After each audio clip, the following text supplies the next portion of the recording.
So I would not agree with it. The military or police would be socialist. So we're going to be looking at here is an interesting argument made by Steven Crowder. And so what you're going to be looking at here is in the debate between Steven Crowder and Yusuf, Steven Crowder is trying to make the point that socialism is evil, it's morally reprehensible, and Yusuf responds with essentially saying that if that's what you think, then you should be also saying that the socialization of military, the police, firefighters, etc., should be immoral. So no minimum wage there. But again, this doesn't change the idea. Let's get to the fundamental premise. Yeah. Before we move on to the pragmatic, and I'd be happy to.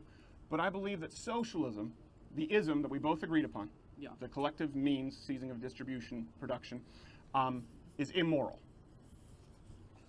I mean, the argument is absurd because if you say that it's immoral, then you also have to say that government funding of police is immoral, government funding of the military is immoral. Anything the government does is immoral, and that's ridiculous because you have to have some state that's going to socialize certain things. And so the question is not, do we have socialization? It's how much. Sure. I would disagree with that. Now, would you know where I disagree with that? Guess what I'm going to say. I assume you're going to try to argue that government funding of the military and police is not socialism. Why would I say that? Well, because if you don't argue that, then you're going to have to give some ground on socialism. No, absolutely. I think you're right. If I have to concede that police force, as he's saying, police force, military, roads is socialism, the same as healthcare, education, and I'm assuming that's why you're referring to Denmark and Sweden. They're not socialist economies, but they have more of a social safety net. That's kind of what you're talking about, right? Yeah, they're social democracies. They're market economies with higher emphasis on a social safety net. That's how they describe That's it. what a social democracy is. So okay, we agree on the term. Let's go with social democracy. I just want to make sure we don't get confused like democratic socialism as though that changes anything. But we just talked about this, conceding that ground. Yeah. I don't believe that the military and the police force would be the same as socialized healthcare school. Why not? But notice how he's completely changed the argument here because he knows that he's completely wrong. So the entire Change My Mind segment is based on the statement that socialism is evil.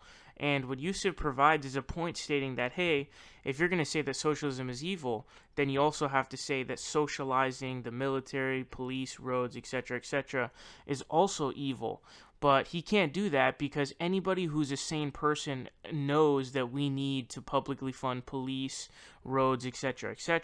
So what does he do here? Despite the fact that the entire point of this Change My Mind segment is socialism is evil, he's now saying, instead of saying that, oh, that is also evil because it is a socialist program. Socialist programs does not make an entire country socialist. However, an economy can have socialist programs within it, and that's why we have, Social Security, etc., and the socialization of military, police, roads, etc. And so Steven Crowder is forced to go from the point of socialism is evil, completely evil, no distinctions made whatsoever, to now saying that, oh, it's not the same for a public good and a commodity, even though that the financing of a public good is socialism by definition. Now, the exact definition of socialism is a political and economic theory of social organization that advocates that the means of production, distribution, and exchange should be owned or regulated by the community as a whole. And so when you take, for example, roads, which would otherwise be privatized, what the government and the community is doing as a whole is they are advocating that they take the means of production and distribution, and instead of having it distributed and the production done privately, we take that production as a government, as a people, as a nation, and we do it ourselves. The same goes for police. If we didn't have public funding of police and we didn't seize the means of production of the police force, which is protection of our people, what you'd have is private police forces where everybody would have different police forces. Same thing going for the fire department. So no matter what, by any definition, socialism, military, police, roads, etc., are all socialist programs within the society. Now, having those programs does not make an economy socialist. However, to deny that those programs are socializations and socialist programs is asinine and factually incorrect. Sorry, because we only have one microphone. We had to do a late setup. I appreciate you working with me. Well, I mean... Why not? Why not was your question. Our definition was that... So why not? Yeah. Okay, so I want to make sure you don't... why not? Because there's a difference between a public good and a commodity. Can you explain to me the difference between public goods and a commodity? Well, in economics, a public good is a good that is, I believe, non-excludable and non-rivalrous. So... Exactly. Yeah. So that would include things like the police, the military. You'd be hard-pressed to even find hardcore libertarians to say that we don't need those. So there's a big difference. There's a fundamental difference between that and something like healthcare or school. It's still Or it goes to free internet, as Sven Computer talked about in Germany now. High-speed internet is a right.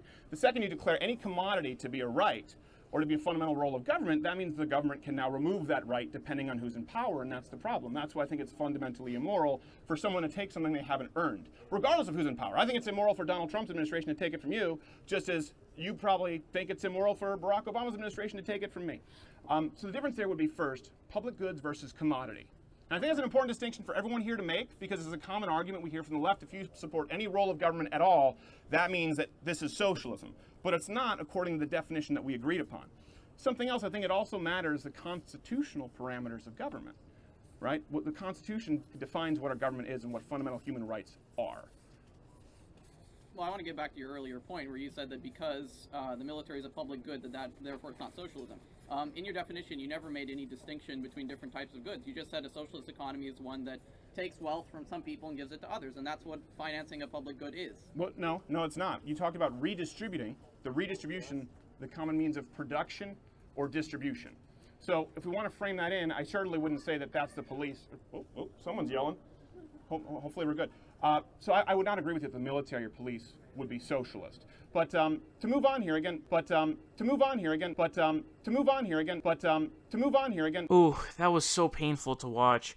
Yusuf gives him a complete destruction there and a complete debunking that Crowder simply can't rebut, and he's forced to repeat the same claim that he made a second ago without giving any rationale. He simply repeats what he said, which is factually incorrect. I just read to you the exact definition of socialism, and the definition that Steven Crowder uses does not make any distinctions between any public goods or any commodities.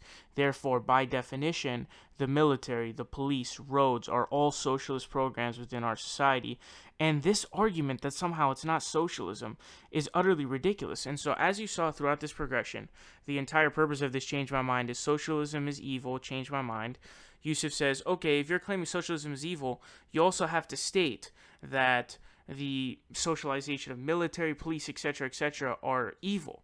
But then he goes to saying, oh, but that's not the same thing as healthcare. I think anybody would agree with that, and that's what Yusuf is saying. He's saying it's not should we socialize, but rather how much should we socialize, which is true.